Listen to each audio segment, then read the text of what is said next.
Bonjour à tous. Dans la vidéo précédente, on parlait un peu des bases pour les jeux de figurines. Maintenant, rentrons un peu dans le détail de ce que nous avons vu dans la vidéo précédente. Donc là, nous allons parler des figurines qui sont en plastique, en métal et en résine, comment elles sont conçues, quel est le processus pour les trois méthodes, et nous allons aller plus en profondeur sur ce sujet.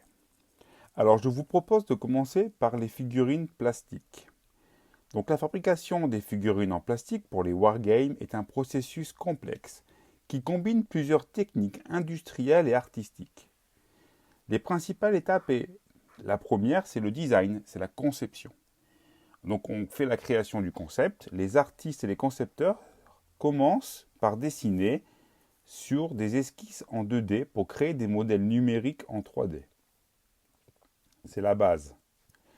Et en plus, ensuite, ces modèles représentent les détails de la figurine, tels que l'équipement, les poses et les proportions.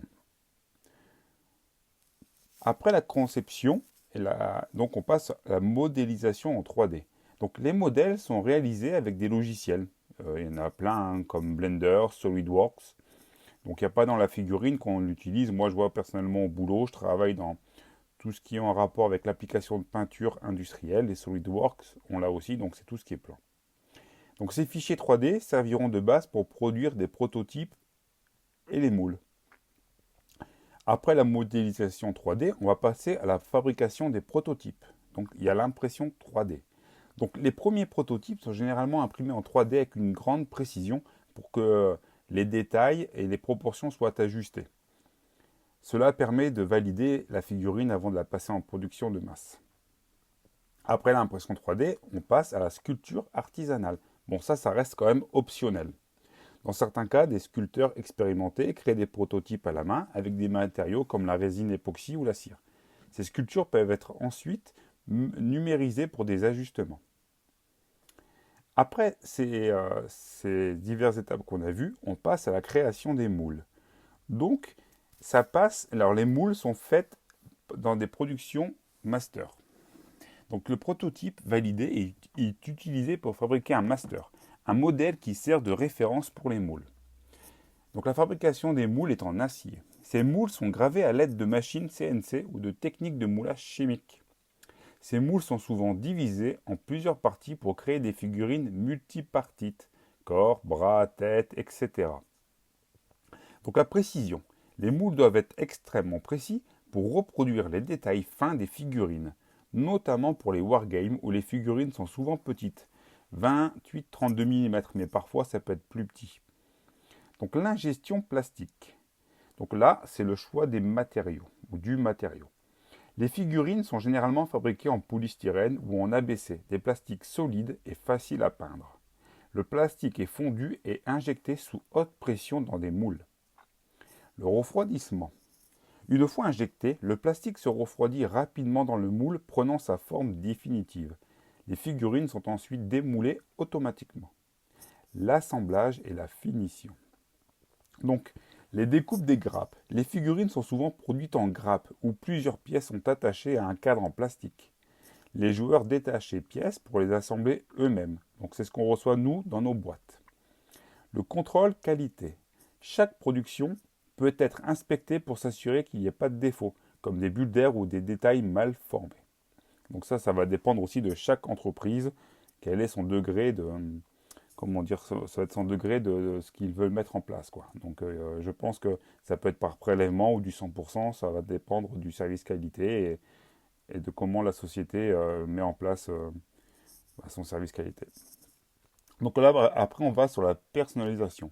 Il y a des fabricants qui ajoutent des options de personnalisation comme des armes ou des poses interchangeables. Donc ça, c'est pareil, ça va dépendre de la société et du coût qui va être mis aussi dans la production.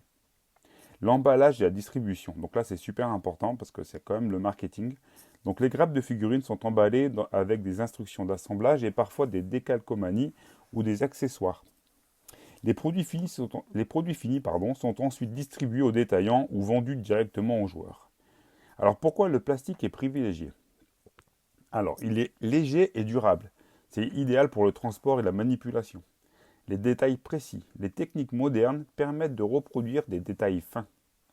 Il est facile à peindre. Le plastique accepte bien les peintures acryliques qui sont populaires chez nous les hobbyistes.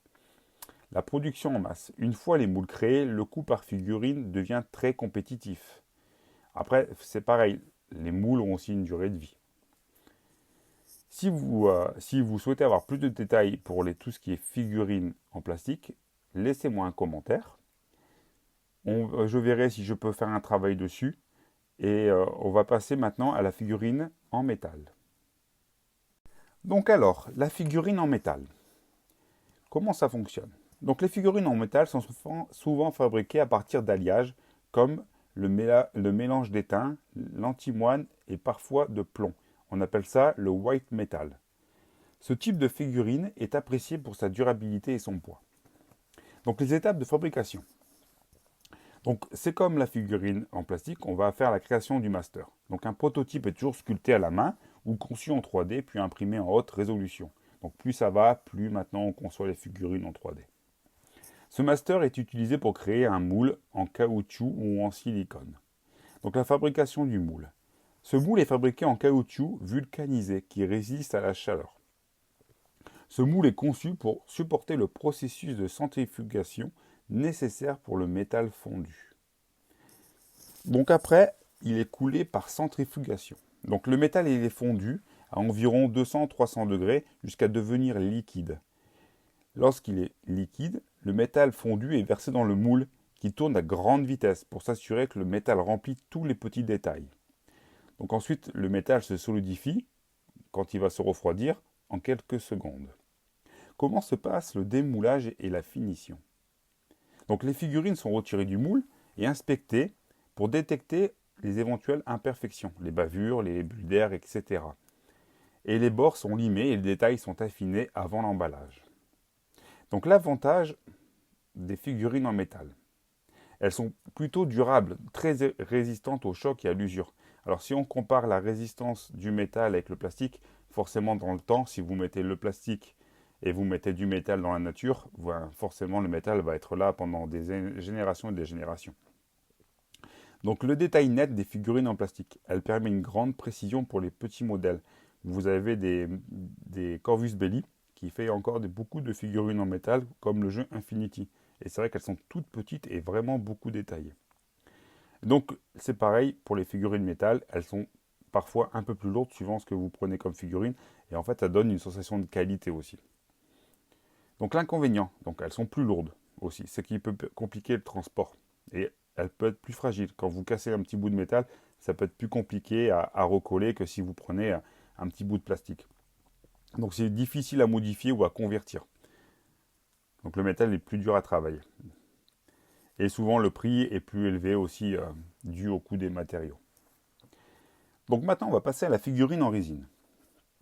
Donc en ce moment les figurines en résine sont très prisées pour leur précision et leur légèreté. Elles nécessitent aussi un processus de fabrication qui est bien différent forcément du métal et du plastique. Donc c'est pareil, on commence à créer aussi le master. Donc pour les figurines en métal ou en plastique, un modèle maître est toujours conçu souvent à l'aide d'une imprimante 3D ou sculptée à la main. Donc on fabrique toujours un moule. Donc le moule est en silicone et il est flexible, ce qui permet d'obtenir des détails très fins. Le moule est généralement fait pour des tirages limités, car la résine use rapidement les moules. Donc la coulée de la résine, elle se fait manuellement. Donc alors, comment ça fonctionne? On va mettre deux composants liquides, donc de la résine et du durcisseur qui sont mélangés. Donc la coulée est versée dans un moule. Souvent, un vide d'air est appliqué pour éviter les bulles. Et pour le durcissement, la résine durcit à température ambiante sous une source de chaleur légère. Cela prend généralement quelques minutes à 1 heure. Donc le démoulage de l'éventuelle figurine va être retiré délicatement du moule. Donc ça reste quand même un produit qui est très fragile. Donc les éventuelles lignes de moulage ou bulles d'air sont corrigées manuellement. Donc les avantages de la figurine résine, c'est que les détails ils sont extrêmement précis.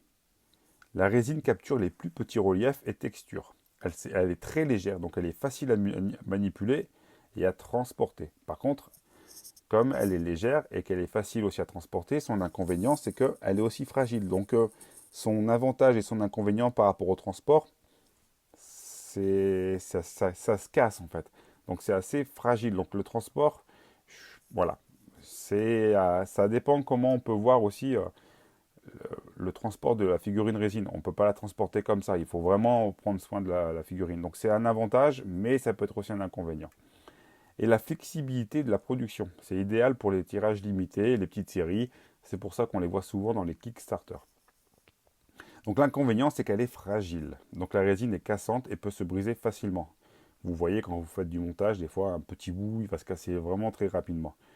Donc moi, ça m'est déjà arrivé, rien qu'en brossant avec une petite brosse à dents, poil de léger, ça m'a cassé une partie d'une figurine juste pour brosser, pour enlever les impuretés, la crasse des doigts en fait quand on colle les morceaux.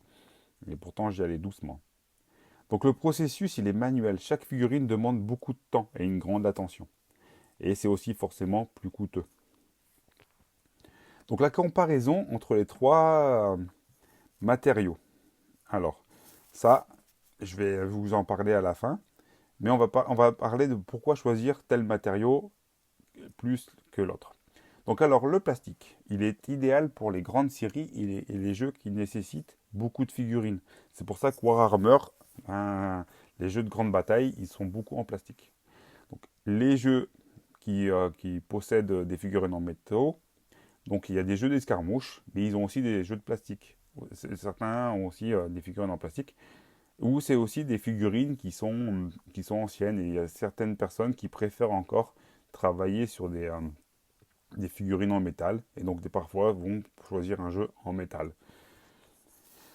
Donc la résine, elle est parfaite pour des figurines haut de gamme ou des éditions limitées, et où les détails sont essentiels. Donc voilà, donc vous avez à peu près les trois. Je vais revenir sur le tableau pour que on parle du... Parce que j'ai fait un petit tableau. Donc si vous voulez, je peux vous faire parvenir en... Comment dire en...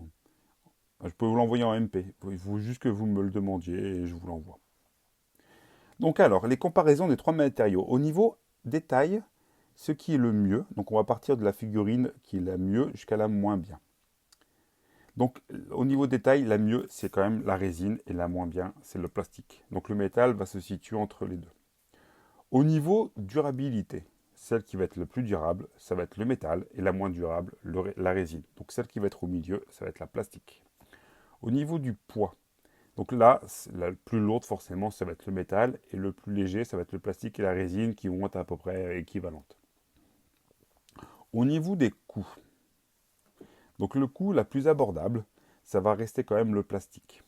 Et après, derrière, tout ce qui est résine et métal, ça va être moyen à élever. Ça va dépendre un peu de ce que vous allez mettre en place. Donc l'adaptabilité, donc la plus facile à manipuler, ça restera quand même le plastique. Elle est facile à modifier, elle est facile à coller. Le métal, ça reste quand même difficile, parce qu'on ne peut pas les coller avec n'importe quoi, comme la figurine en résine. Et les deux, métal et résine, si vous voulez les modifier, ça reste quand même compliqué. Ensuite, pour la production. Donc, si vous voulez vous lancer dans une production, donc si c'est à petite échelle, forcément, la résine, ça sera le mieux. Mais si vous voulez faire quelque chose à grande échelle, le plastique sera bien mieux. Donc, le métal sera au milieu, mais faudra avoir, c'est quand même des grosses structures qui peuvent fabriquer ça. Donc quand on voit les comparaisons, pour monsieur et madame tout le monde, ce qui est le plus facile à manipuler, ça restera quand même la figurine en plastique. Donc c'est pour ça qu'on en voit beaucoup maintenant sur les jeux qui sont en magasin ou en boutique. Et tout ce qui est figurine en résine, on voit beaucoup maintenant dans les Kickstarter. Et vous avez les figurines en métal qu'on va voir sur des jeux comme Infinity, ou des anciens jeux d'avant, ou des petites séries qu'on peut voir encore sur des jeux qu'on peut commander encore en Angleterre, du style vous voulez jouer à Jugula, vous commandez dans un site X en Angleterre, il reste encore pas mal de figurines en métal. Bon, j'espère que ce sujet vous a plu, que ça n'a pas été trop long, que ça a été peut-être un peu trop technique ou trop dur comme ça à écouter. Donc si vous avez trouvé des inconvénients ou vous avez trouvé que cette vidéo était vraiment bien, bah, mettez-le moi en commentaire que ces vidéos-là puissent apporter du plus aussi pour vous. Et bah, je vous remercie et à bientôt.